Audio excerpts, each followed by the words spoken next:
Hi viewers, welcome to our channel. ప్రస్తుతం మనతో పాటు సీనియర్ జర్నలిస్ట్ దాము బాలా సార్ వారితో మాట్లాడారు. నమస్కారం సార్. హ్మ్. సార్, సినీ రచయిత కోన వెంకట్ ఒక దళితుని పైన దాడి చేశారు, అతని పైన కేసు కూడా నమోదు చేశారని చెప్పేసి వార్తలు రావడం చూస్తున్నాం సార్. అసలు ఏం జరిగింది, ఎందుకు దాడి చేశారు కోన వెంకట్? ఇది బాపట్ల నియోజకవర్గంలో జరిగింది. కర్లపాలెం పోలీస్ స్టేషన్ సంఘటన. సో, కర్లపాలెం దగ్గర గణపవరం అనే ఒక ఊరుకు చెందిన దళితుడు కత్తి రాజేశ్వరరావు అలియాస్ రాజేష్ అంటారు అతని మీద కోన వెంకట దాడి చేశాడనేది వార్త గుప్పమంది. దీంట్లో డీటెయిల్స్కి వెళ్తే కోన వెంకట వాళ్ళ దగ్గర బంధువు కోన రఘుపతి బాపట్లలో ఎమ్మెల్యే అభ్యర్థిగా పోటీ చేస్తున్నాడు. అతని కోసం ఇతను వెళ్ళి అక్కడ క్యాంపెయిన్లు అవన్నీ చేస్తున్నాడు. ముందు నుంచి కూడా కోన వెంకట్ వైసీపీని సపోర్ట్ చేస్తున్నాడు. సో ఆ కాంటెక్స్లో తన బంధువు కాబట్టి రఘుపతిని గెలిపించడానికి ఆయన ట్రై చేస్తున్నాడు. ఓకే. అయితే ఈ క్రమంలో ఏం జరిగింది అనేది ఇప్పటివరకు మనకున్న సమాచారం అంటే కోన వెంకట్ మాట్లాడలేదు కాబట్టి ఆయన వెర్షన్ ఏందనేది మనకు తెలీదు. కోన రఘుపతి కానీ కోన వెంకట్ కానీ దీని మీద ఇంకా స్పందించలేదు. బట్ పోలీస్ వెర్షన్ మాత్రమే మనకు పోలీసు లేదా ఇటుపక్క దళితుడి వైపు నుంచి జరిగింది మాత్రం చెప్తున్నారు. సో ఇప్పుడు వరకు జరిగింది చూస్తున్నప్పుడు పోలీస్ స్టేషన్లో సిఐ జనార్దన్ సమక్షంలోనే ఈ గొడవ జరిగిందని చెప్తున్నారు. సో మామూలుగా ఏంటంటే ఈ కత్తి రాజేష్ అనే అబ్బాయి మొన్నటి వరకు వైసీపీలో ఉన్నాడు. వీళ్ళ దగ్గర 8 లక్షల డబ్బులు కూడా తీసుకున్నాడు కోన వెంకట్ వాళ్ళ దగ్గర. తీసుకున్న తర్వాత అతను ఏం చేశాడంటే నిన్న తెలుగుదేశంలో పోయి చేరాడు. దాంతో కోన వెంకట్ కోపం వచ్చింది. మా దగ్గర డబ్బులు తీసుకుని నువ్వు తెలుగుదేశంలో ఎలా చేరుతావు, మా డబ్బులు మాకు ఇవ్వాలి కదా అన్నట్టుగా అతన్ని పోలీసులను పంపించి పోలీస్ స్టేషన్కి పిలిపించాడు. సో మేబీ జనార్దన్ వైసీపీకి అనుకూలంగా ఉన్నట్టున్నాడు. సో అతను పోయి వాళ్ళ పోలీసులను పంపించి ఈ కత్తి రాజేష్ని పోలీస్ స్టేషన్కి పట్టుకొచ్చారు. పోలీసుల ముందే ఇతను దాడి చేశాడని చెప్తున్నారు కత్తి రాజేష్ని.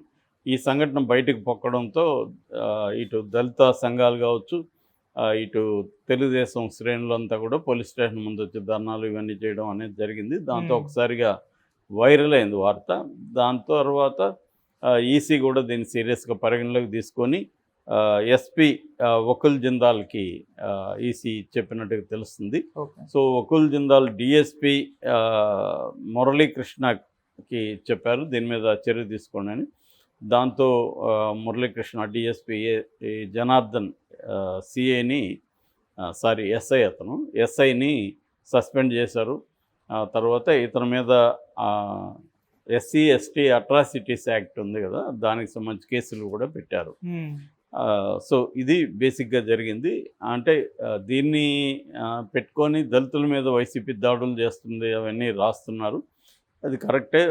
అధికారంలో ఉన్న పార్టీకి సంబంధించిన వాళ్ళు ఎక్కువ దాడులు చేస్తారు. అట్లని వీళ్ళు చేయట్లేదా తెలుగుదేశం వాళ్ళు కూడా చేస్తున్నారు ఎన్నికల టైంలో. నిన్ననే నందిగం సురేష్ ఆయన కూడా దళితుడే కదా, ఆయన మీద కూడా దాడి చేశారు. ఇదేంటంటే ఎన్నికల టైంలో ఒకరి మీద ఒకరు దాడులు చేసుకోవడం అనేది ఒక ఫ్యాక్టర్ అయితే, రెండో ఫ్యాక్టరు డబ్బు. మామూలుగా ప్రతి ఒక్కరు ఏం చెప్తుంటారు, ఎవరు ఇచ్చిన డబ్బులు తీసుకోండి మాకు మాత్రం ఓటేయండి అని చెప్తుంటారు. సో ఇంకా కొంతమంది ఏమో డబ్బులు మీకు ఇష్టం వచ్చినట్టుగా తీసుకోండి, ఎవడిచ్చినా ఇష్టం వచ్చిన వాళ్ళకి వేయండి అనేది కూడా చెప్తుంటారు. అంటే డబ్బులు తీసుకోండి అనేది ప్రోత్సహిస్తున్నారు. నిజానికి అది కరెక్ట్ కాదు. డబ్బులు వద్దని చెప్పాలి ఎన్నికల్లో. డబ్బులు తీసుకోండి అంటే నువ్వు ఒకసారి డబ్బులు తీసుకున్నాక నీకు ఆ ఎమ్మెల్యేని నెక్స్ట్ టైము ఏదన్నా చేస్తే ప్రశ్నించే హక్కు ఏముంటుంది? నువ్వు డబ్బులు తీసుకొని ఓటేసావు అంటే నువ్వు నీకు అడిగే హక్కు ఏముంది? నీది ఆల్రెడీ అయిపోయింది, నీ ఓటుకి నీకు ఇచ్చేసావు డబ్బులు. సో నువ్వు అడిగే ఓటరు నిలదీసే హక్కు ఎప్పుడు ఉంటుందంటే స్వచ్ఛందంగా ఓటేసినప్పుడు, డబ్బులు తీసుకోకుండా. సో ఇప్పుడు ఏమైపోయింది అంటే అందరూ డబ్బులు ఇస్తున్నారు కాబట్టి అందరి దగ్గర డబ్బులు తీసుకొని నీకు నచ్చిన వాడికి వెయ్యి అనడమే ఒక ఆదర్శం అయిపోయింది ఇప్పుడు. అంటే డబ్బులు ఇచ్చిన వాడికి వేయడం అనేది ఇంతకుముందు ఉండేది, ఒక లాయల్గా ఉండేది, లేకపోతే గిల్ట్ వచ్చేది. ఒక్కోసారి వీళ్ళు 1000 రూపాయలు వాళ్ళకు 1000 రూపాయలు ఇస్తే 4 ఓట్లు ఉంటే చెర్రుండేసేవాళ్ళు, డిస్ట్రిబ్యూషన్ అనమాట. సో ఇలాంటివి పోయి ఇప్పుడు ఏమైపోయిందంటే కొత్తగా డబ్బులు తీసుకోండి ఇచ్చిన వాళ్ళ దగ్గర, కానీ మీకు నచ్చిన వాళ్ళకి ఓటేయండి అనడమే ఒక ఆదర్శంలాగా మాట్లాడుతున్నారు. నిజానికి అది ఆదర్శం కాదు. డబ్బులు తీసుకోకుండా ఓట్లేయడమే ఆదర్శం. అక్కడక్కడ మా మా ఇంటికి రాకండి, మేము డబ్బులకు అమ్ముడుపోవట్లేదని కూడా నోటీసులాగా పెట్టిన ఇవి కూడా మనం చూస్తున్నాం కొంతమంది. అలాగని ఊరు మాట్లాడుకొని మాకు డబ్బులు ఇవ్వకండి అని కానీ చెప్పగలిగే చైతన్యం కానీ వస్తే ఖచ్చితంగా అభ్యర్థుల్లో కూడా మార్పు వస్తుంది. కానీ జనరల్గా ఏంటంటే మామూలు పేద ప్రజలైతే కష్టాల్లో ఉంటారు. వాళ్ళకి 2000, 3000, 5000 అనేది పెద్ద అమౌంటు. మిగతా వాళ్ళు కూడా ఇవాళ ఏంటంటే ఎంత డబ్బులు సరిపోదు. డిస్పోజబుల్ ఇన్కమ్ ఎంత ఉన్నా ఖర్చులు పెట్టే ఒక పరిస్థితి విపరీతంగా మార్కెట్ వచ్చేసింది కాబట్టి ఎంతమంది అయినా యూ కెన్ స్పెండ్. ₹1 ఇచ్చినా 2 రోజుల్లో స్పెండ్ చేసేసే పరిస్థితి ఇవాళ వచ్చేసింది. కాబట్టి డబ్బులు ఎవరికి చేదన్నట్టుగా ఎవడిచ్చినా తీసుకుంటున్నారు. నచ్చిన వాళ్ళకి వేయడం అనే కల్చర్ బాగా పెరుగుతుంది. సో ఆ కాంటెక్స్ట్లో చూసుకున్నప్పుడు ఈ డబ్బులు నా నా నా దగ్గర డబ్బు తీసుకున్నావు, మరి నాకు కదా నువ్వు లాయల్గా ఉండడం అనేది వీళ్ళు ప్రశ్నించినట్టుగా మనకు అర్థమవుతుంది. అంటే ఇది బేసిక్గా డబ్బులకు సంబంధించిన పంచాయతీ. వాళ్ళు తెలుగుదేశంలోకి వెళ్ళడం మీద కోపం అనేది కొంత రాస్తున్నారు. కానీ మనకు అర్థమవుతుండేది ఏమంటే తెలుగుదేశంలో వెళ్ళడం మీద కాదు కోపం, డబ్బులు మా దగ్గర తీసుకుని నువ్వు తెలుగుదేశంలోకి ఎలా వెళ్తావు అనేది ఇక్కడ పాయింట్.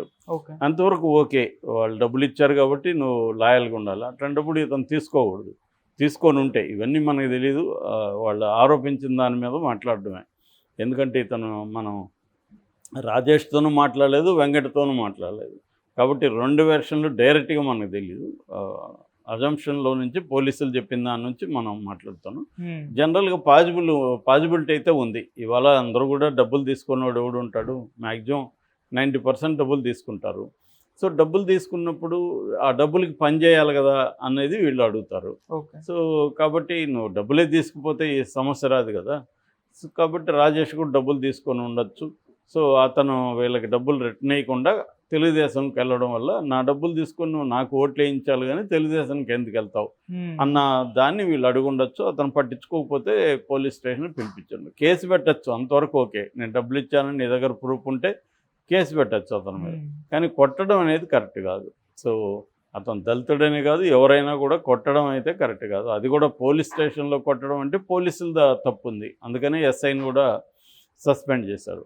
ఎందుకంటే తను పిలిపించి కొట్టించినట్టే కదా లెక్క.